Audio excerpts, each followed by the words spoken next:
Yes, muraho abandi mwiriwe murakomeye. Ubwo biraterwa n'amasaha buri wese arimo muri rusange, ariko nababwira nti buri wese agire ibihe byiza. Mbazaniye inkuru nziza kuri P Network, ni Tite Kamanzi. Ndagira ngo tuganire, mbaganirire, mbaha amakuru meza aturuka muri P Network yerekeye Elon Musk. Icyo ni kimwe. Cya kabiri aricyo ndi busorezeho, turaganira ku bibazo n'ibisubizo, cyangwa se ku bisubizo bya bimwe mu bibazo duhura nabyo hano muri P Network. Reka mbaze mbihereye iyi nkuru. Kuva ejo n'uyu munsi narindi mu gukurikirana ikintu kijyanye na Tesla. Tesla ni iki? Tesla ni uruganda rukora imodoka z'amashanyarazi gusa. Rukaba rero rufitwemo imigabane myinshi, igera kuri 22 ifitwe na Elon Musk, umuherwe wa mbere ku isi. Ariko binavugwa yuko murumuna we Campbell ashobora kuba ari ufitemo imigabane myinshi, ariko ubwo twavuga ko ari ya Elon Musk, ari mpamvu barwita ko ari urwe. Izi modoka rero ubundi zizwiho kuba ari imodoka z'umungara. Ni za modoka udashobora kuvuga yuko zakoze impanuka, z'ubwazo zirindira impanuka. Nk'umupayoneya ndatekereza yuko aka kantu ari ingenzi cyane, kuko urwego rw'ubucuruzi rwa business muzaba muriho, cyangwa rw'ubushoramari mu bintu bitandukanye, muzaba mukeneye kugenda mu modoka ziri tayari kubafasha mu kazi kanyu. Niyo modoka iyo ugiye nko gukora impanuka y'ubwayo ishobora kwihagarika, igahagarara, gafunga feri. Kandi imodoka kuyitwara byoroha, ndetse bivuga ko habamo n'iziguruka, ntibinavugwa zibamo. Iziriko ntizikuraho akamaro k'umushoferi, nawe ni ngombwa. Systeme zikoresha ntibikuraho akamaro k'umushoferi. Bityo rero ndagira ngo tubanze tubabwire ku moko agera kuri 4 agize izi modoka za Tesla. Zifite amoko nibura 4. Amoko 4 hariho Model 3, hakaba Model S, hakaba Model Y, hakaba na Model X. Izi zose zirarutanwa mu moko yazo n'imiterere. Noneho ndagira ngo tujye mu mapayi. Nakoze imibare nsanga imodoka iciriritse cyangwa se ihendutse cyane kurusha izindi muri Tesla ni imodoka ya Model 3, yo mu bwoko bwa Model 3, ariko ikaba ihagaze nibura amadolari 40,380. Ubishyize mu mapayi ni amapayi 7.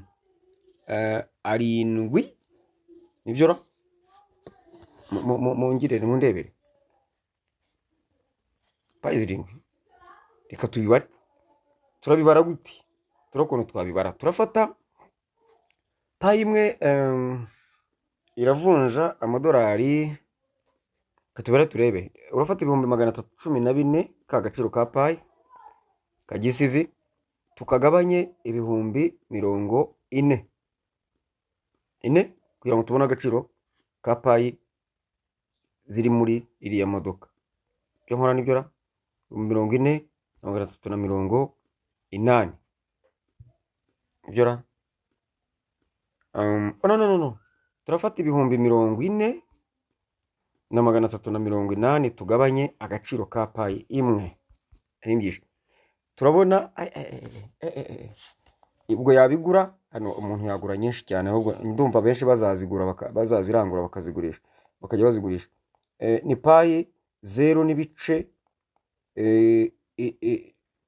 n'ibice 10 nibura 13 twarondise. Payi 0 n'ibice 13 ihendutse kurusha izindi.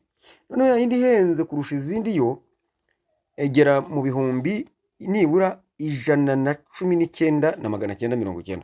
Kugira ngo tumenye ngo ni payi zingahe, turafata ibihumbi 119,990 tugabanya agaciro ka payi imwe ku gaciro ka GCV, turasanga ari payi 0 n'ibice 382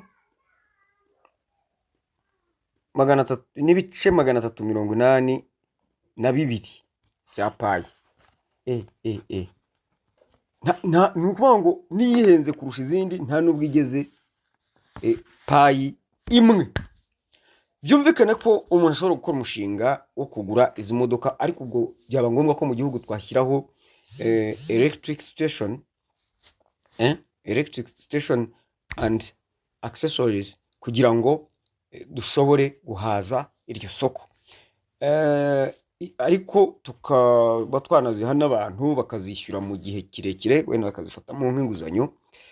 Ego, ariko igihugu cyacu kikagira izi ziranasora, ngira ngo by the way abahanzi bacu batandukanye, aba filime, abanyamuzika bakabona imodoka bakoresha zidahenze, zitari kantarange, zibafasha gukora akazi kabo ka gihanzi. Ibyo ngibyo wenda ntimwapfa kubyumva bamwe, ariko nuko bikorwa. Usanga bajya gukodesha imodoka hirya. Iki ngiki nacyo ni business, wenda ubwo akaba kanyarukiyemo business twakora ijyanye n'ibi. Nagira ngo rero mbamenyeshe ko inkuru nziza mbafitiye nuko amakuru maze iminsi nshakisha nuko nasanze muri systeme za payi tunyuze ahandi tunyura tujya kureba ibikorwa kasosiye yakoze n'ibindi, dusangamo Tesla ifitemo na systeme, ndetse ikazaba inafite coin yayo, ariko nyine ikorera muri payi. Ibi ngibi kandi dusangamo na SpaceX, ya systeme izajyana ibyogajuru iyo ngiyo mu masanzure ya kuri, nabyo irakorera muri Pi network. Ayo ni amakuru y'impamo, nuko na wenda ntashatse gukora video, burya nabyo bitwara umwanya n'amamega menshi, ariko ndababwiza ukuri, nimucukumbure mubibone, murabibona. Tesla do Elon Musk yaraje yiyinika muri Pi network neza gutya. Urumva ndacyatohoza andi makuru avuga yuko Elon Musk ashobora kuba ari we nyiri Bitcoin. Yego, birashoboka, ariko reka mbabwize ukuri, Pi network nakasa mutwe ifite ibintu na za Amazon na za Google rero twa Facebook twose natuvuga, byose byibereye muri Pi network. Mbabwiye ngo byiryamiyemo hano muri Pi network. Urajyamo wareba ibintu birimo nawe ubwawe ukumva kugeza ubwo ukibaza se ibintu nibiki. Ni ibi ngibi nyine. Rero kuri iyi ngingo ndagira ngo nsoze kuri Tesla, mbabwira igitekerezo, ntabwo ari igitekerezo, ni inkuru y'umubyeyi ubyaye abana, ariko akaba n'umukene, byara abana benshi, we n'umugore we ari abakene cyane. Noneho iyo babaga babonye nk'amata igikombe kimwe bagisangiraga ari bose. Umunsi umwe umwana ararwara kugeza ku rwego rwo kujya mu bitaro, bahucyo bamugemurira, baramanjirwa, ariko umuganga wamuvuraga amwitaho, aramufata, amuha amata, mu gikombe cyuzuye amata. Umwana atinda kunywa, akitegereza, umuganga abona afite ikibazo, amubaza ati se kutanywa? Umwana ati se nyanywe yose? Umuganga ati nta kibazo.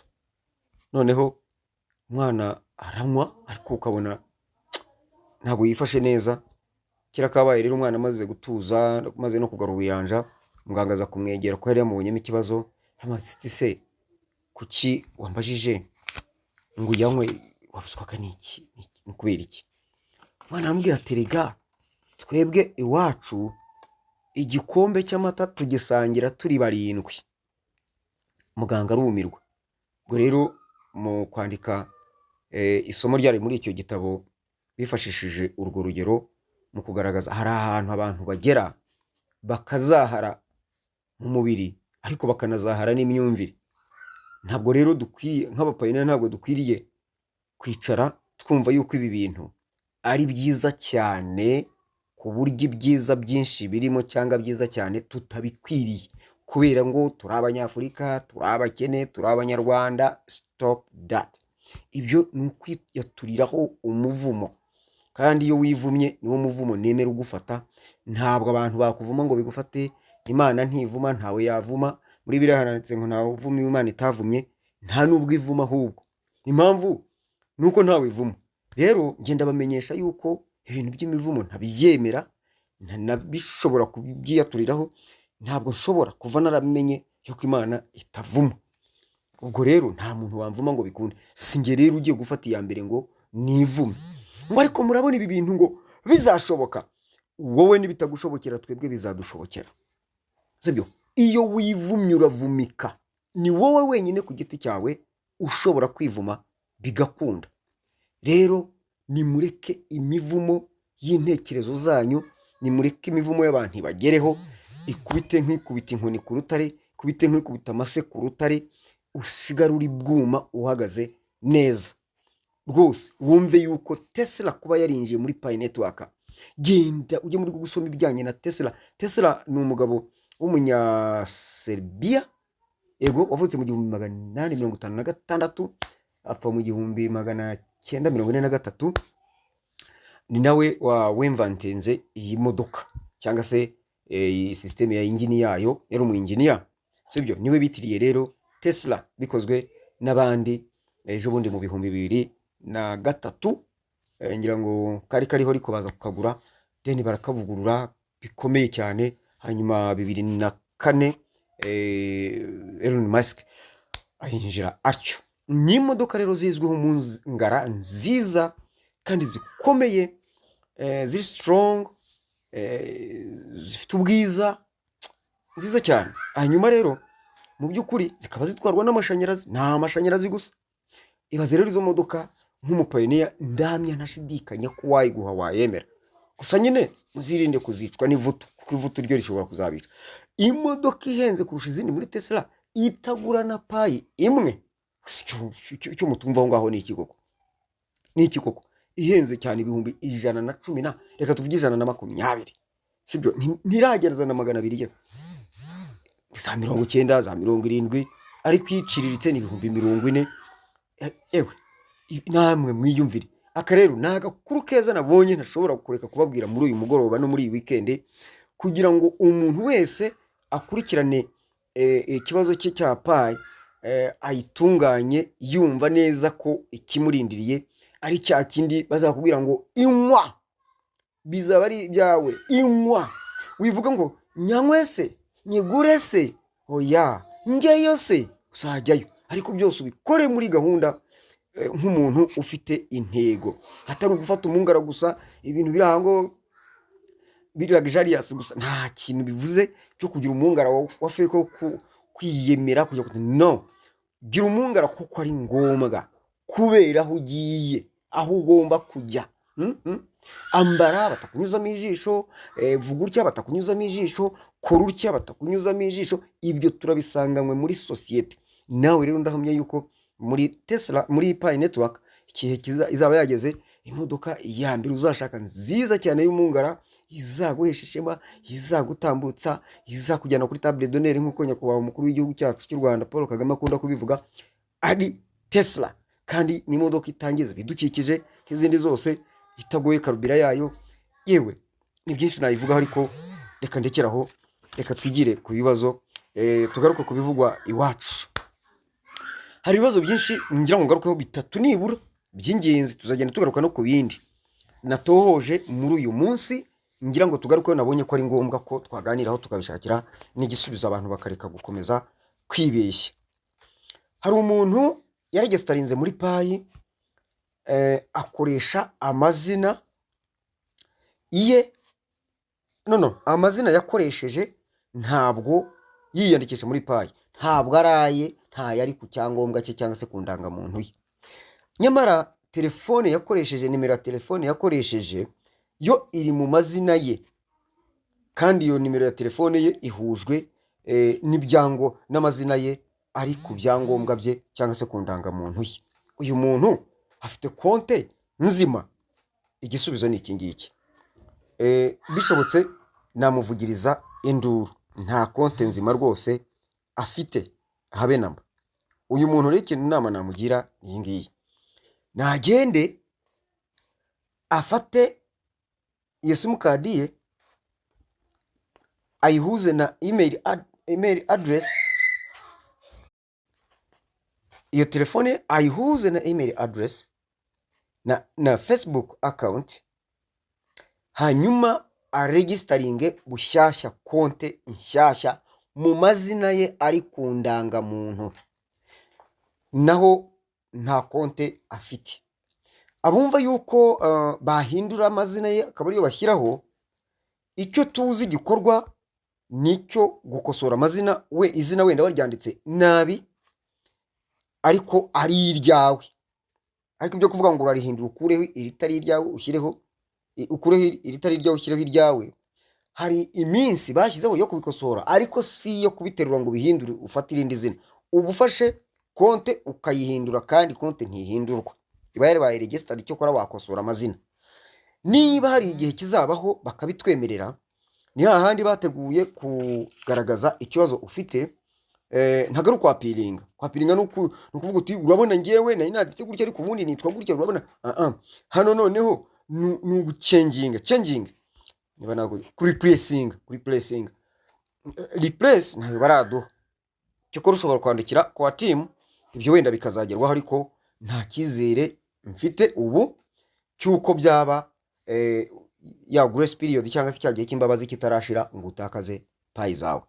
Mbibutsa yuko umuntu wese utazuzuza ibisabwa mu gihe cyagenwe, dore byavuye ku itariki 30 z'ukwa 9 bishyirwa kuri 30 z'ukwa 11, uwo muntu uzahusha azamburwa payi ya mayininze mbere, hasigarane izi zaba zikurikiyeho. Ibaze rero kubuza ufite payi nk'igihumbi utarabyubahirije cyangwa 200, ugasigarana payi nk'eshanu kuko arizo babonye usigaranye. Ikibazo cya kabiri, tentative approval, umuntu yayivamo ati? Ibi nari bivuze mu biganiro byatambutse, ariko reka nongere ngasubiremo kuzageza ubwo abantu bagenda babyumva. Utarumvise cya gihe ubu noneho wenda ashobora kumva, wenda ashobora kuba yiteguye. Tentative approval biragusaba kubanza gutunganya konte yawe, telefone yawe mbere na mbere. Kabiri, konte yawe niba nta makosa ifite bisuzume, niba utabishoboye abantu nibagufasha, turahari ngo tubafashe. Hanyuma icya gatatu, uzuza ibyo usabwa na systeme, bityo utegereze igisubizo bagenda baguha uko ugenda ubikora. Igisubizo rero baguha ujye ugikurikiza, niba ari ugutegereza utegereze, kandi niba ugerageje ibintu kenshi bikanga, gerageza umenye ese ni ikibazo cya telefone cyangwa ni uko utamenya kubikora wowe. Niyo mpamvu duhari ngo tugufashe, tugenda tubisubiramo kenshi. Igisubizo baguhaye tuzi gusoma tukamenya ngo bansubije iki, iki ngiki kiraterwa naha, iki kiraterwa naha. Ibyo byose rero tumaze kubikemura, hari igisubizo baduha kigaragaza gutegereza. Niba kuwe gutegereza, tegereza, bikomeza kugira gute gucokoza. Reka mbaye experience byambayeho ejo bundi. Nagumye gushakisha ninde wanyinjiriye, nkuko banyeretse yuko account yanjye yari iri ku ma devices atandukanye. Naje gusanga nta muntu wanyinjiriye, ahubwo ari ngewe wabiteye. Muti gute? Konte namayiningiyeho, telefone namayiningiyeho bwa mbere, naje kuyigurisha, ariko nsibamo ya konte ya Pi cyangwa se ya application ya Pi na Pi browser, ariko nibagirwa ko iyo telefone isetinzemo email yanjye, iyo email iri registered kuri Pi. Toujours kwa team hitibona yuko kuri iyo device, iyo telefone hasigayeho account yanjye iriho. Hanyuma ndongera telefone ya kabiri, nayo nuko nguko twaje kuyiha umuntu. None mu kuyiha umuntu nayo nari narasetinzemo email yanjye, byaje kurangira sibyemo application ya Pi network na Pi browser, ariko email yagumyemo. Yumvikane ko nayo deja yaje gusigaramo, ziba zibaye ebyiri. Ejo bundi rero ndi mu kubibaza ninde wanyinjiriye. Uyu munsi nibwo nibutse ko ibyo bintu byabaye, kuko banambwe ngo ni na verifying na email. Naje gusanga urumva ni ikibazo cyaterwaga nanjye. Uyu munsi narabikosoye, maze kubikosora, uyu munsi banshyize ku rutonde rw'abategereje aba validators, ariko mbere banyerekaga ko harimo ikibazo kiriho n'agasaraba. Kimaze gukosorwa rero hari n'undi nawe namwibukije yuko hari konte yari yarapfuye itabaye registered neza, agomba kubanza kuyisiba. Hari umuntu wamufashe, ni Jean Claude ngira ngo wamufashije uwo muntu, amaze kumufasha arayisiba. Ayisibye nawe byahise bivamo n'uwo musaraba uvamo, bahita bamuha gutegereza. Yavuye muri tentative approval ariko ategereje aba validators. Tentative approval igaragaza ikibazo gishobora kuba kiri muri konte yawe, nicyo bigaragaza. Ubwo rero bagushyiramo by'agateganyo kugira ngo nawe wikebuke wigenzure, urumva uyivamo ukurikije ibyo wagiye ukora. Rero hari benshi badashobora kubitahura, tubafasha kubitahura tukamenya ngo nyamara hari ikibazo gishobora kuba kiri aha, tukagufasha kukwibutsa niyo wenda utabyibuka, ariko nibura ukagerageza kumenya ko hari ikibazo gishobora kuba gihari. Tugira ibindi tugenda dukorogoshora kugira ngo mpaka tugeze ku gisubizo. Nk'ubwo nkanjye ako gasaraba nakamaranye iminsi nk'itatu nibazaho kagasaraba nakiki, kuko nta ringa afite, nakiki uko nakomeje gucokoza, urumva. Ikindi bitewe n'imiterere ya telefone, hari ukuntu telefone hari message yampishaga. Iyo message mu kuyimpisha kuntu naje kuyibona nabyo ni kwagushorotora nyine, kwagucukumbura. Uzashaka zambwire mwigishe uburyo bwo gushorotora no gucukumbura utwo tukorikori twose, bijye bimufasha kugira byinshi akemura. Sinzi ukuntu nagize gutya ndabishorotora mbambiguyeho, kuko nagumye kuyikeka. Ugomba gukeka ugakeka na telefone yawe, ntuyishyire amakenga ukavuga uti nawe singushira amakenga. Nibitaba ibyo kuri benshi bazahera mu bibazo byinshi cyane. Ndasoza ntanga inama rero kuri twese. Inama ya mbere, ntiwagira umuntu wongera kwizera ko account ye itunganye rwose, kuko hari ubwo bucya rwose ugasanga byahindutse. Jya ubyuka wigenzura buri munsi, mu gitondo wigenzure, ku manywa wigenzure, nimugoroba ujya kuryama wigenzure, ucukumbura urebe telefone konti yawe ihagaze iti.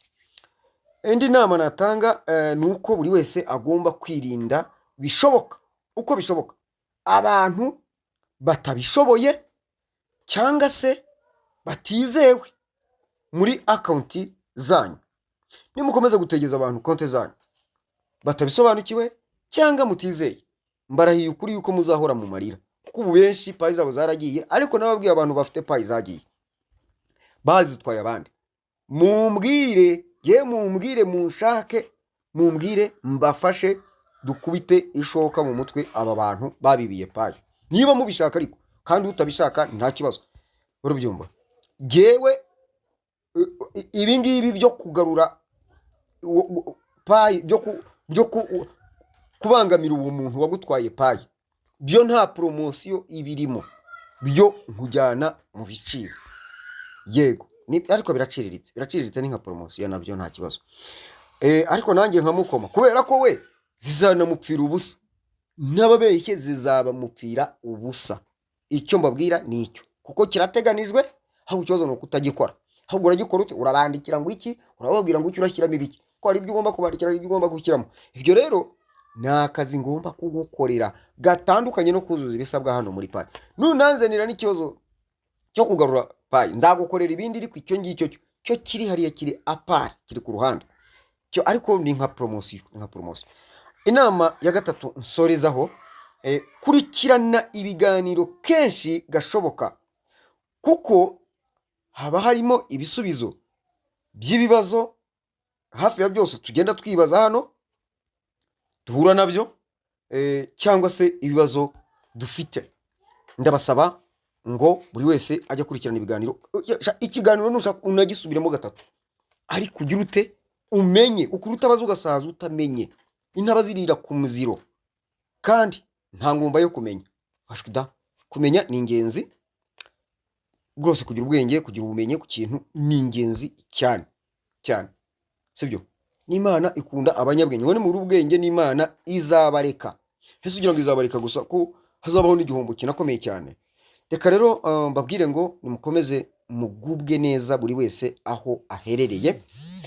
Niba iki kiganiro kikunyuze, kora subscribe kandi no kukazogera ujye wibuka ikiganiro notification igikwibutsa, kandi like, wandike muri comment, udusharingire. Tukomeze tugubwe neza, dufatanye muri byose, tube bamwe